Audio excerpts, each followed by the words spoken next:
I hit this issue today and here is the quick fix that solved it. If you need to disable two-factor authentication on your standard chartered account, follow these steps. Step 1. Log into your account. Open a standard chartered banking app or website and enter your login credentials. Make sure you have access to the device where you receive your two-factor authentication codes. Step 2. Navigate to Security Settings. Once logged in, find the Settings menu, usually located in the top right corner. Look for the Security or Account Security section. Step 3. Locate two-factor authentication.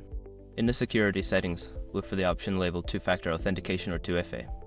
Click on it to access the settings related to your authentication method. Step 4. Disable two-factor authentication. You should see an option to disable or turn off two-factor authentication.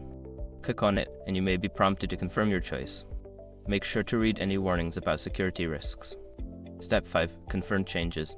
After disabling, you might need to log out and log back in to see the changes take effect. Check your account settings to ensure the two-factor authentication is indeed turned off. Remember, disabling two-factor authentication can make your account less secure, so proceed with caution.